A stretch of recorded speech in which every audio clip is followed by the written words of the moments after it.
Decía Federico Paz, y ahora sí, llega el primer cuadro de esta gran mañana en este circo de Vamos Arriba. Él es actor, es dramaturgo, es completísimo, es equilibrista, ese señor Mauricio Darío.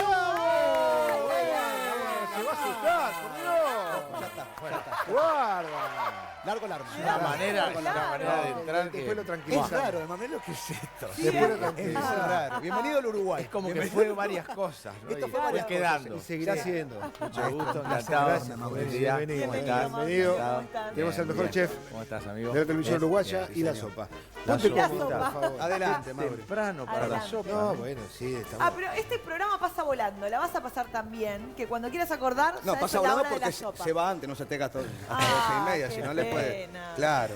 Bueno, Mauricio, el equilibrista. Sí. Es una maravilla, porque estaba escuchando un par de notas y el artista la vida es un equilibrio, ¿no? Pero el artista también, pues estás en ese equilibrio de a veces no tengo nada, a Así veces es. tengo todo.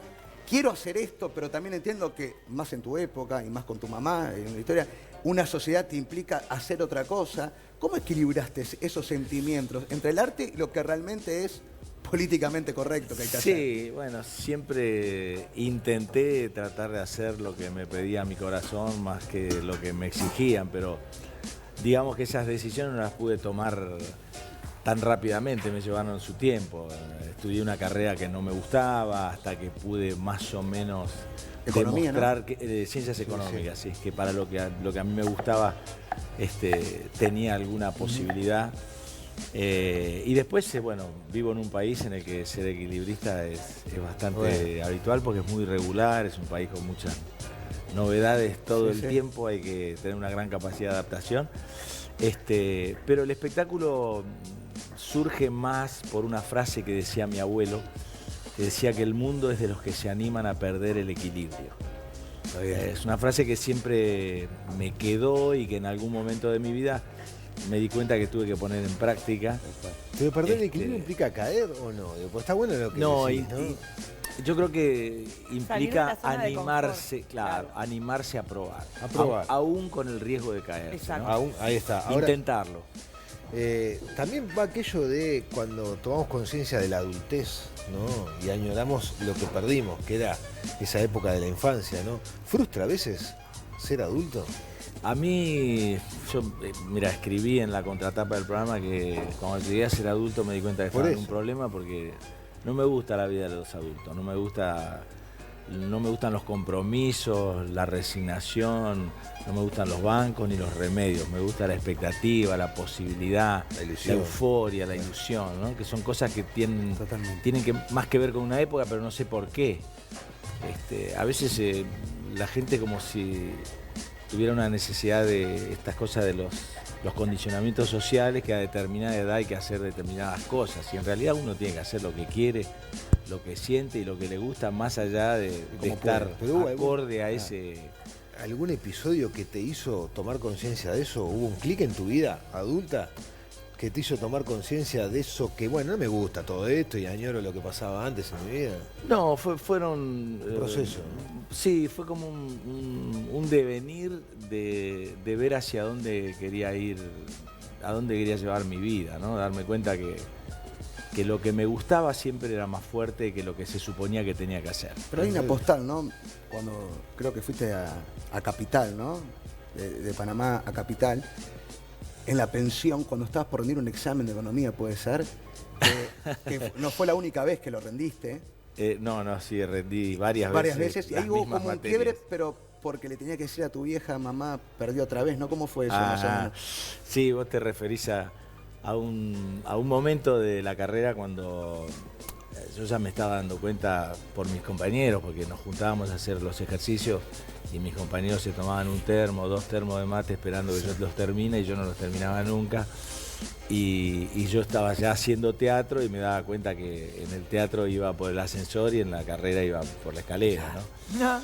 Entonces ya había rendido economía como 3 veces y siempre me acuerdo del profesor de economía, que me acuerdo su cuerpo, la tercera vez que me senté y me preguntó las mismas cosas y yo no sabía responder y él empezó a hacer así y me dijo, no lo puedo aprobar. Yo, viste, ya no sabía como diciendo, Basta, claro. basta, no venga más. Largue esto, Mauricio, claro. Ni con todas las ganas me podía probar. ¿qué va a ver el espectador en El Equilibrista? ¿Qué clase de espectáculo es? Mira, es un espectáculo muy divertido y al mismo tiempo fuertemente conmovedor. Es un espectáculo que en Argentina ha hecho un periplo absolutamente atípico. Yo a menos de 2 meses de estrenar estaba vendiendo entradas para 2 y 3 semanas de anticipación. Hice giras por todo el país. Empecé en una sala de 180 localidades, que es el teatro que yo tengo con unos amigos, y pasé a uno de 1000 inmediatamente. Vengo de hacerla en Israel, en Madrid, a sala llena. Es un espectáculo que produce algo esencial. No sé, evidentemente yo quise hacerlo para darme un gusto personal por algo que yo necesitaba y tuve la suerte de coincidir con el espectador. El espectador también necesitaba, a través del espectáculo, resignificar su propia vida, te diría hasta redignificar, digamos, darle importancia a lo que realmente tiene importancia. Y esto lo logra el espectáculo de una manera muy atípica, teatralmente hablando, digamos, está hecho mostrando una pequeña parte para que el espectador se imagine el todo. Y eso que se imagina el espectador hace que el espectáculo sea intransferible, porque se ven un montón de espectáculos distintos. En escena yo soy maquinista, vestidor, actor, además de haber sido autor, de haber aprendido a tocar un instrumento, a hacer equilibrio arriba de la cinta, manejo como 30 objetos, hay como una serie de cosas que también son atípicas para el espectador y que lo hacen estar como muy atento viendo todo el espectáculo. Pero yo creo que lo más conmovedor es lo que pasa, lo que le pasa al público. Y eso hace que impacte en cada uno de los Muchísimo. de los muchísimo. espectadores, digo, porque Muchísimo. más allá de que todos tenemos historias distintas, tenés eso de dejar vibrar la imaginación de quien está mirando, lo que permite identificarte también, ¿no? Con Yo lo que está lo pasando. estrené con una estrategia que decía que era teatro con garantía, que si de verdad no te llegaba a gustar, yo te Teatro- esperaba en el hall y te devolvía el Y pará, dinero y de la alguien, no, entrada. decime si en Ya, todas estas Y funciones pasó fue algo. llegó tanto el spot que hice para la radio, Sí. qué sé yo, que tuve que empezar a salir rápido de todas las funciones y pararme al lado de un banner con la encargada de boletería. Por las dudas. Y por las dudas, y la gente hacía la cola y claro, todos venían, y yo creía que venían. tengo que volverla ahí, a me vuelvo pedirme, loco, claro. y empecé a escuchar cosas extraordinarias del Maravillosas. espectáculo, devoluciones O sea, preciosas. nunca tuviste que devolver un peso, No, ¿no? mirá, Haces eso acá, olvidate. Olvidate, Yo cuando a veces acá digo, vamos. che, la hamburguesa está fría, mentira, para que me den otra. Claro, Imagínate en no, teatro. obvio. Te voy a desafiar, lo voy a hacer acá. También lo vamos a hacer acá, en el que galpón. quieran acá, yo lo voy a esperar. Ah, Del 30 de agosto al 2 de septiembre a las 20 en el Galpón, las entradas están en Ticantel, digo, espectáculo con garantía, lo acaba de decir Mauricio. La garantía que sos un actorazo realmente, estás metido en diferentes tipos de personajes. Te vi ahora últimamente en la serie de Maradona, pero también te vi en Tok Tok, una obra maravillosa, que fue también un éxito, Récord. un éxito rotundo. Y a veces uno cuando le dan un papel, el actor se mete y le llega. A veces también está ese equilibrio entre no comerme el personaje y lo que me pasa en mi vida, meterse tanto. ¿Y cómo es, a ver, reflejar tu vida arriba del escenario? Porque pasás por todo. Seguramente por tus alegrías, esto fue un momento de capaz que remover pila de situaciones que viviste, pila de postales, y en esas postales también está el dolor. ¿Cómo haces para meterte, Mirá, para meterte en fue- ese personaje que sos vos? Hay una parte de la esencia del espectáculo que yo viví personalmente hace muchos años. Fui a filmar una película Yugoslavia y como estaba lloviendo, yo filmaba exteriores, me dieron 2 días libres y yo decidí ir al pueblo donde nació mi madre y mi abuela, en Italia. Y llamé a mi abuela antes, ya me había dicho, pero me repitió que no se acordaba la dirección, que no quedaban familiares, que no fuera. Y yo fui obstinadamente igual y busqué la callecita que mi mamá decía en la que vivían, que había una torre con un reloj en la parte superior, que se llamaba El Campaniles. Llegué a ese lugar y empecé a preguntar a ver si alguien conocía el apellido de mi abuela. En varias casas me hicieron pasar, felices porque creían que era, siendo argentinos, casi todos tienen familiares que vivían en la Argentina, pero no eran, hasta que en un lugar llamaron por teléfono y me dijeron te van a venir a buscar para llevarte a la casa de tu familia. me llevaron a un lugar, estaban esperando a la hermana de mi abuela, que la habían ido a buscar a la misa para avisarle que yo estaba. Mi abuela hacía 55 años que ni hablaba ni escribía. Al rato empezaron a caer un montón de familiares. Cuando cayó esta señora nos abrazamos y a mí me dio una emoción tremenda. Imagínate a ella. Y por sobre el hombro de ella yo empecé a ver la cara de los que estaban ahí, veía los rostros muy similares a mis tíos. Claro. A mi tío el pintor, mi tío el albañil, ¿no? Y a los 15, 20 minutos se armó una cena como con 50 familiares que todos me explicaban quiénes eran. Y cuando estábamos terminando, yo pedí ir a conocer la casita donde había vivido ella. Y me llevó a alguien y me preguntó, ¿vos sabés por qué tu abuela hace 55 años que no escribe, no habla, nada? No, ella cree que no había familiares. No, me dice, es por lo que pasó. ¿Cómo lo que pasó? Le dije, ¿qué pasó? Bueno, ahí me enteré que mi abuela se había enamorado a los 19 años de alguien que no le gustaba a mi abuela y a su hermana. Ella quedó embarazada por la vergüenza que ocurrió ahí en el pueblo. Se tomó el primer barco que vino a la Argentina, les empezó a escribir cartas para que viniera a la Argentina. Ella no recibía ninguna porque la hermana y la mamá se las escondían, hasta que a los 5 años le mandó con un familiar los pasajes, y ahí ella se enteró que todos esos años que esperaba que el amor de su vida se comunicara, no es que no se había comunicado, sino que por protegerla, por cuidarla, porque creían que no era la persona indicada, le habían ocultado las cartas. Ella hizo lo mismo que su amado, se tomó el primer barco sin saludar y nunca más volvió. Entonces, cuando yo estaba ahí en esa cena, yo escuchaba que los chicos chiquitos y los tíos grandes me decían, ¿dónde está la Giuseppina? ¿Dónde está la Giuseppina? Y esta persona que me llevó a conocer la casa de mi abuela me decía, ¿sabes por qué te dicen eso? Porque la mamá de tu abuela falleció diciendo, ¿dónde está la Giuseppina? ¿No? Cuando yo llegué a Argentina tuve que decirle a mi abuela que me había enterado de todo, que sabía toda la historia. Bueno, fue difícil porque vine con una condición, era que mi abuela hablara con su hermana después de 55 años. Y mi abuela me dijo que no, que ella no pensaba hablar. No, tenés que hablar. Yo le había traído un montón de regalos de Italia. Imagínense a todo esto, yo me fui a filmar la película. Tuviste que grabar, estaba pensando en eso. ¿Cómo hiciste emocionalmente para poder meterte en el laburo? Algo que mi familia no conocía. Y bueno, mi abuela me dijo, bueno, está bien, entonces espérame acá. Y se fue. Son 5 minutos, 10 minutos, 15 minutos, no venía. Como a la media hora llegó vestida y peinada como para encontrarse personalmente con la hermana. Y ahí me dio una responsabilidad enorme, ¿viste? Y disqué el teléfono, me acuerdo, era con botones, rápidamente, y apenas levantaron del otro lado, le pasé. Y ella le salió a decir, hola, hola. Lo dijo 2 veces, pero con una voz que no era la de ella. Una voz como joven. Le salió la voz de la última vez que había visto a su hermana. No iban a volver a hablar después de tantos años. Y enseguida me dijo, bueno, yo hablé, ellos no hablan. Tomá, me dijo, me devolvió el teléfono. No, le digo, abuela, ¿cómo no van a hablar? Permitime, le digo. Y quise escuchar y digo, claro, no es que no hablaban. Estaban llorando. Eran todos sollozos. Claro, lloraba, la hermana no podía hablar.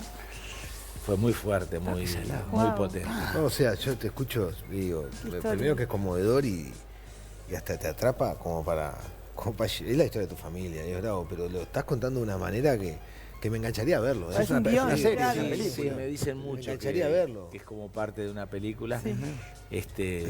Pero es un segmento del espectáculo. Este es el momento en el que, como que es el segmento que le da pie a esa frase que decía mi abuelo, que entendí muchos años después.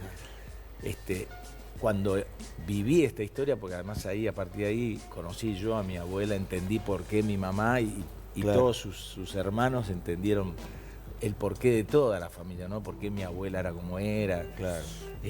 Fue muy como bisagra, ¿no? Sí, obvio, o sea, para se todo. aprende mucho, hay algo que se advierte, que no es muy fácil de explicar, pero que se siente. Vos tenés parte de un teatro. Sí, tengo un teatro, sí. Por eso. ¿Cómo fue durante la pandemia tenerlo cerrado? Y fue recordar siempre la clave para transferir los sueldos, el alquiler. Claro, te quiero decir, la porque luz, bueno, obviamente. Sí, Ya de por hubo sí que hacer sostener. teatro es complicado. Más aún en Veníamos época de un pandemia. buen momento, por suerte. Yo ya había estrenado El Equilibrista y teníamos un poco de ahorros hechos con el espectáculo, porque trabajó siempre a sala llena. Veníamos de un año de buena programación y eso nos ayudó a llegar. Un Pero colchón. yo te diría que a los 5 o 6 meses decía, bueno, si esto es más largo, lo tenemos que cerrar. Estuvimos al borde de cerrar. Qué angustia, porque fueron ¿no? 9 meses Claro. cerrados. Y abrimos al 30%. Porque más o sea, allá de lo que implica cerrar una Sobre el empresa, es cerrar un teatro. no, que no es lo mismo. A mí todo el tiempo me preguntan, ¿hasta cuándo? Yo no me imagino desmantelando un teatro, ¿viste? Es muy difícil. Claro. Te parte el alma. Mauricio, ¿qué te queda por hacer? Escribiste un libro, tuviste un hijo y plantaste un árbol. Todo. Claro, todo. Vos sabés que yo nunca me... Reunió a la familia. Nunca además. me Reunió la planteé- Bueno, por eso, ahora que Sí, agregó esta también, historia sí, también. Por eso. Nunca me planteé lo que viene, siempre lo que vino por necesidad. Siempre hay algo que me lleva. Yo de hecho empecé en esta profesión solo como actor, después pasé a ser autor, después a director, a productor, a dueño de sala, pero siempre fue por una razón, ¿no? Dirigí por necesidad, porque el director que había convocado se le habían cambiado las fechas y me tuve que animar a dirigir porque ya tenía cerrado el teatro. Puse la sala porque estaba la crisis del 2001, parecía que el país se terminaba y yo dije, bueno, total. pongo un teatro a una cuadra de mi casa y que me agarre haciendo lo que a mí más me gusta, Claro. sin pensar ni siquiera que iba a ser un teatro, ni que iba... En este enero cumplimos 20 años No. con la sala. Fue solo para crear un espectáculo bastante temático que tenía que ver con el espacio, pensando que una vez que terminara ese espectáculo devolvía el espacio y me quedó. Así que no tengo planeado Dejás que fluya. Sí, pero es muy probable que en este momento, bueno, los 2 espectáculos que estoy haciendo, El Equilibrista que traigo a Montevideo y una nueva versión del Amateur que estoy haciendo en mi sala, tienen mucho camino por adelante. Tengo que volver a Madrid, volver a Israel, voy a ir a Barcelona. Qué lindo. Hay mucho por hacer todavía con los Con la espectáculos, etapa así actual. que Qué ¿Te lindo. me va gusta a sorprender. dirigir? Mirá, no es lo que más he hecho, pero vengo a hacer una experiencia hermosa. Dirigí a Adrián Suárez y a Diego Peretti. una Voy comedia este que se fin de llama semana. Maduro, ¿sí? Lo voy a ir Mirá. a ver este fin de semana. Ah, mirá qué bueno. Sí. Y bueno, es el espectáculo que va primero en la... La taquilla. Sí, en la taquilla, en la elección del público. La pasé muy bien y a raíz de que funciona muy bien me han ofrecido varias cosas para dirigir, así que es probable Qué lindo. que lo vuelva a hacer con todo gusto, porque la pasé muy bien haciéndolo. Yo, escuchándote, más allá de arriesgarse y lo que decía tu abuelo, ¿no? El equilibrista es el que se deja caer y... Sos positivo. En el sentido de cuando dejaste una carrera, que también entendí que después tus 2 hermanos siguieron lo mismo, que el título de ser tu madre se quiere matar pobrecita. Sí, El título, dijiste, bueno, yo me arriesgo al todo. Que lo mejor que te puede pasar es no tener nada. Cerrar ciclos para que vengan cosas. Como que no buscaste nada. Como que lo dijiste ahora también por necesidad. Que no fuiste vos, yo quiero dirigir y yo me propongo dirigir. Es que en momentos de crisis, en momentos jodidos, fueron surgiendo cosas nuevas y vos pensás que van a ir cosas mejores. Ahora como padre, ¿cómo haces el equilibrio de, bueno, soy positivo, Sí. pero también toda esta responsabilidad de este niño que, digo, de la metáfora no va a morfar? Es la más difícil. Esa es la claro. Sí, nunca sabés como padre si estás haciendo las cosas bien. Y yo menos, porque tampoco es algo que me propuse, fue algo que llegó. Yo creía que no me faltaba nada y cuando llegó me di cuenta que me faltaba lo principal. Pero sentía que no me faltaba nada, que estaba muy bien, que todo lo que tenía me gustaba. Y esa especie de novedad cambió mucho, porque de no saber nada pasé a creer que sabía absolutamente todo lo que le necesitaba a mi hijo. Un aprendizaje que no sé cómo te viene, pero te viene. Y estoy en la diaria todo el tiempo de ser papá malo. Papá malo. Porque trato de conducir es bravo. hacia donde me parece que es mejor, porque la realidad te da la sensación de que no apoya, no ayuda mucho. Pero bueno, sabré a futuro si hago las cosas ¿Qué edad bien. Más o tiene? menos bien. 10 años. Hay que ser bueno para ser papá malo, o sea, hay que ser buen papá claro, malo. claro, Mirá, muy bien, muy bien. Yo tengo dos Se lo voy a decir. y no es fácil, claro. Igual a propósito de hacer mal, mirá que hiciste algunos malos que estuvieron buenos en alguna novela y eso, ¿viste? Viste que siempre te ¿Viste queda vos el le malo, crees al malo? Porque hay malos que son forzados, pero hay otros malos que vos le crees. Yo qué híjole. Y te queda siempre Y el malo. te queda. Sí, sí. Es como la obra para niños, vos vas y te empezás a encariñar con ese villano que termina siendo un antihéroe. Marca. No sé por qué, pero al principio casi siempre me daban los Te daban malos. el malo, por eso Claro. te daban el malo. ¿Te gustaba? Los buenos me los tuve que escribir yo. Eso, por eso. Era como te encasillaba. ¿Te Sí, gustaba sí, eso? por ahí no me gustaba la relación que me generaba con el público, Porque porque te sentía decían, que no me claro. conocían. Me gusta mucho más ahora que logré representarme tanto en la ficción como en la vida, digamos. A mí me gustaba siempre más el derrotero de los músicos, de los pintores, que eran ellos mismos, Claro. y no tanto el de la tele que pasaba a ser en la calle alguien que yo no era. Bueno, digamos, pero era quiere el de la decir que, historia, claro, ¿no? pero que ha creído el personaje y lo compraban. Eso quiere decir que estaba bien el trabajo. Luciano Cáceres, un gran actor Sí. también, decía que él prefería ser los personajes de malos. En las comedias Sí, más que nada, son ¿sabes más por qué? atractivos. Porque podés laburar. Sí, Era más son esa El que es franja. bueno, o Trabajar. como le llaman, el Sí, galán. sí, el galán y no siempre, tiene, va sí, por una sí. línea media. Acá vos a nivel actoral tenés Tenés que que trabajar. componer, Construir, laburar las claro. emociones, baja, sube, digo, ahí otro. El malo en una semana, en 5 capítulos, se enferma, tiene un accidente, Todo. mata al hijo. La adrenalina Claro, bárbara. todo. Se recupera de la Claro, ceguera, claro. se entera Tenés que es matices padre por todos de- lados. Está buenísimo. todo Tal eso cual. hace más Y si divertido. rinde muchas cosas más Y todavía. mucho Claro. más, sí, sí. Bueno, ustedes sepan que primero en una sala emblemática como es el Galpón. Galpón, Preciosa. acá histórica en el circuito teatral uruguayo, Te va a diría que estar hace 30 años hice Compañero del Alma sobre la vida de Miguel Hernández en el Galpón. ahí mismo. Sí, sí, sí. Conocí a Atahualpa del Chopo, Claro. vivía él Atahualpa. todavía, sí. Bueno, La sala preciosa. Exactamente. Preciosa para el espectador, preciosa además por todo lo que genera para el actor en este caso también, ¿no? Así que del 30 de agosto a el 2 de septiembre a las 20 horas, El Equilibrista, entonces, no se lo pierdan, las entradas están a la venta en Ticantel, espectáculo con garantía. Así Totalmente. que Es buen pique más para el claro. uruguayo. Para mí te metiste en una con el uruguayo. No, con no, esa. Yo los espero. Porque le va a encantar y Esto te va a es ir a entre pedir la comillas. plata igual. Esto es entre comillas. Lo bueno que ahora es con débito y todas esas cosas, sino con el efectivo marchado.